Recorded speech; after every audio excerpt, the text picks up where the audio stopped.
Hello, old chum. I'm not a gnolf. I'm not a gnoblin.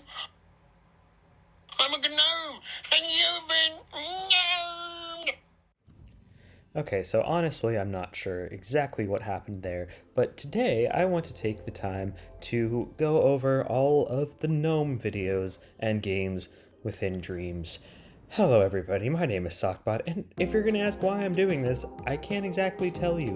What I can tell you is that there are a lot of Gnome games on Dreams, and frankly, I'm not sure why, but it just struck me as a very odd thing to see these recommended to me a lot and also to just see them everywhere. Now, for the most part, I wouldn't really call these full games, but today I just kind of wanted to go through them all and, well, at least as many as I could play within a certain amount of time for recording for this video, but I just wanted to talk a little bit about these games and what the heck is going on here, because I wanted to know, but honestly I did come away with way more questions than answers, so hopefully this video was enjoyable to you as much as it was weird for me.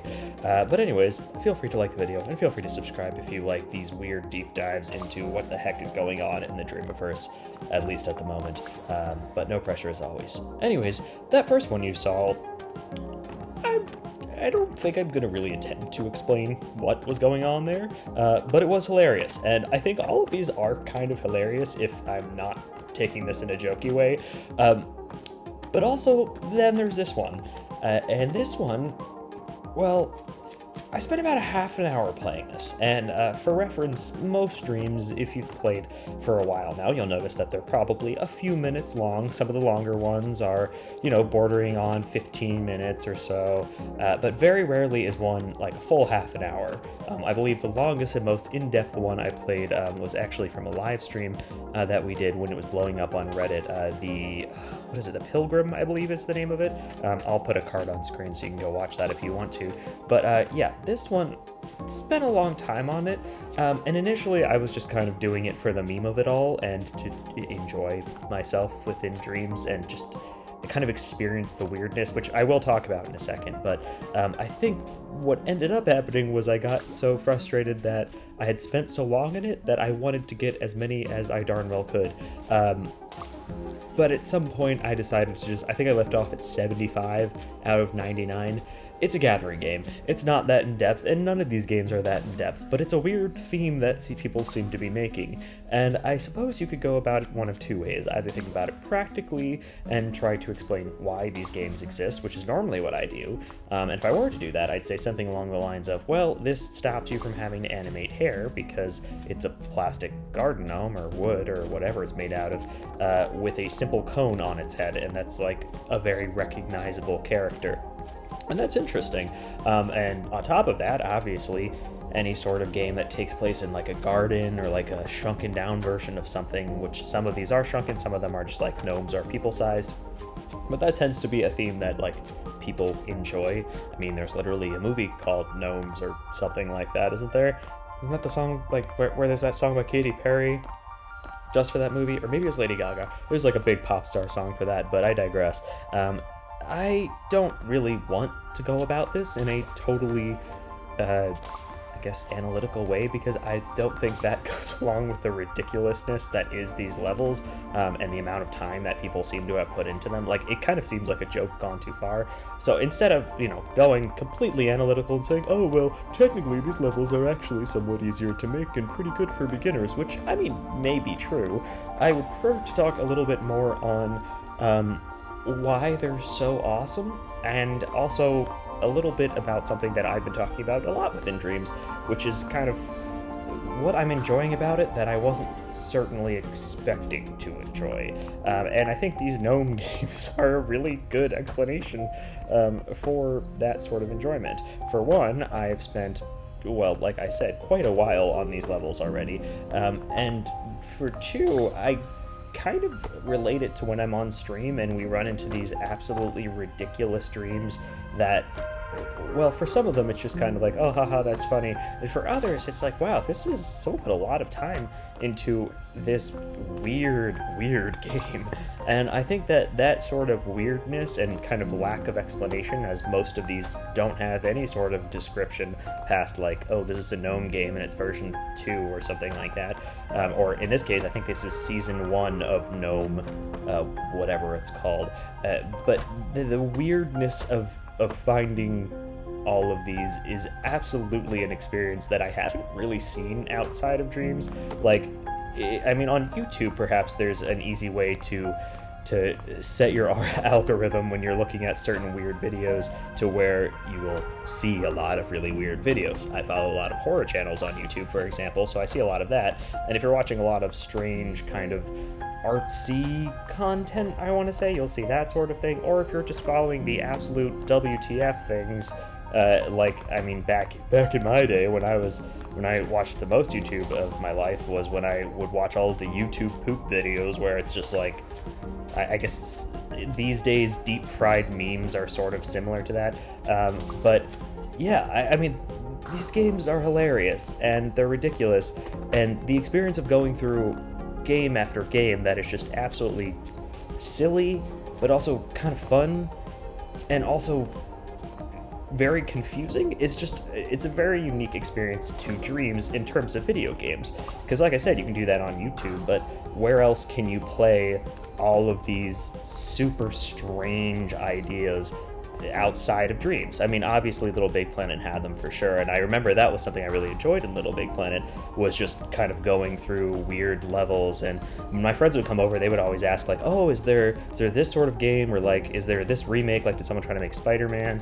And so being able to look those up has always led to a lot of weird Spider-Man games. And I know that on this channel I featured a really weird Persona game in one of the streams, but it's just a very strange and unique experience. And I think that these Gnome games are a very good example of one of the rabbit holes that I went down when I was doing that, when I was just dream surfing and enjoying myself with the absolute ridiculousness that is, I think I played 15 to 20 Gnome games. I'm not showing them all here, but I played a lot.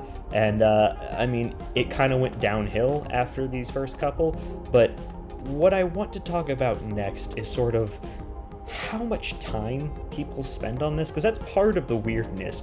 And seeing this game here, it may seem like a pretty simple platformer and search and find, hide and seek. Is it hide and seek when you're seeking like things instead of people? Well, regardless, it may seem like a simple type of game, but there are checkpoints that fit the theme. There's clearly a pretty well thought out map layout, because the different sections all have the hidden tokens that you're trying to find, and all, I mean, in really good platforming segments. I guess you could akin it to a find the 8 coins in Super Mario, except the 8 red coins, but instead of red coins, it's these lanterns, I believe they are. But I don't really understand why someone spent so much time making a Gnome game, because I don't know a lot of people that are that into gnomes, except for, I mean, I suppose it would be people that enjoy gardening, maybe, but aren't gnomes considered tacky? I don't really know. Point is, there was a lot of time put into these games, and I think that even if it may have started out to be for the meme of weird gnome games in Dreams, I actually ended up enjoying this one quite a lot. And even though it's not so much a full game as you would expect, it does show off another thing that's really good within Dreams, which is that these weird games and these strange experiences that actually do end up being fun to play have a lot of unique elements to them that maybe wouldn't be fun in a full AAA game. I'm trying to explain this, but it's kind of hard, because obviously, like, there would be a more engaging experience to be had with a super AAA game like God of War, for example. But there's something relaxing about playing someone's creation like this that's so silly and ridiculous, but engaging enough to play through. And I think that one of the things that stops people from doing that is like that initial, well, if a game is somewhat complicated in terms of controls and you're only going to be playing it for at most 30 minutes, like, is it really worth playing? And I think that that's like in Little Big Planet why a lot of people didn't make very long levels, because there was no real player base for that sort of thing. Unless it was just a platformer level, because those super long platformers were really popular because everyone had a platform. But in Dreams, when you're kind of relearning the controls each time, you don't always want a super complicated, super intense game. You kind of just want a new experience. At least that's how I felt when I've been playing these. And so that's why I go down rabbit holes that are like these Gnome games or other sorts of things like the horror Christmas levels that we ran into a lot during the live streams for some reason. But having these sort of quick experiences that are easy to pick up and play through and enjoy, I think is something that Dreams does better than a lot of other games. And I think that it's something that can appeal to a lot of people who aren't super hardcore gamers, and even people that are hardcore gamers can appreciate this because they obviously have played enough games to see the uniqueness that exists even within these weird Gnome games. But for more casual gamers, it's also an intriguing experience to just jump into a bunch of different types of games and just enjoy yourself. Now, I think that obviously this leads to the fact that not a lot of these games are super story-driven and graphically intense, but I think that within Dreams, those types of games are not that hard to find. There are really beautiful and really well thought out and very in-depth dreams. For example, the Sekiro game I had is a great example of one game that has an amazing character and control scheme that is incredibly fun to play, but obviously requires a little bit more practice and is probably meant for people that are looking for a little bit of a different experience from what I'm talking about in this video. But for those of you and for those people that may see this sort of strangeness and either be intrigued or confused, I highly recommend that, well, one, if you don't have Dreams, I mean, get it. It's totally worth the money. It's infinite crazy games, most of which, I promise, are way more interesting than Gnome games.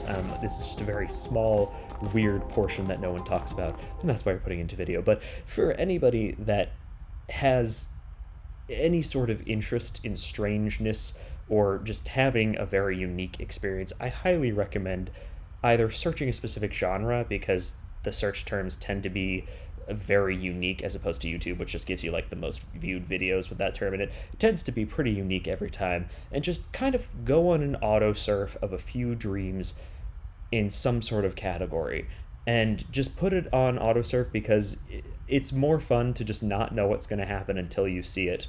And obviously then it avoids the whole don't judge a book by its cover. But I think that that has been something that has shocked me, how much I enjoy it throughout Dreams, and I think that a lot of other people may feel the same. So hopefully this strange deep dive that I spent way too much time filming and had a very good time with, but also, I mean, I got how many, 70 some trophies in the end of this one, and good God, some of them were difficult and frustrating, but I did it, and I did it for the meme, and I think a lot of these games are kind of meant for that. I say that entirely ironically, by the way. I am very much not as youthful as you may think, but hopefully you enjoyed at least watching this strange video about gnomes, and even more so, hopefully this will encourage you to go ahead and auto surf some weird dreams, because every time I say this on stream and every time I say this in a video, it reminds me how fun this is.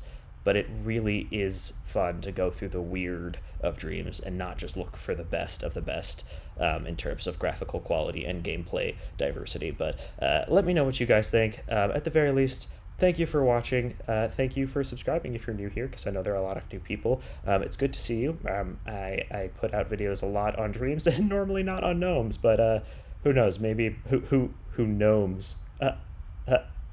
I'm clearly not the punny one here.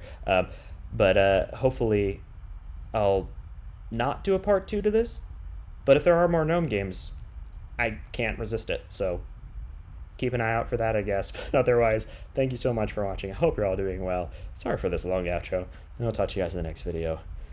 Goodbye, everybody. Can't believe I just spent 14 minutes talking about gnomes. But you know what? It's kind of fun.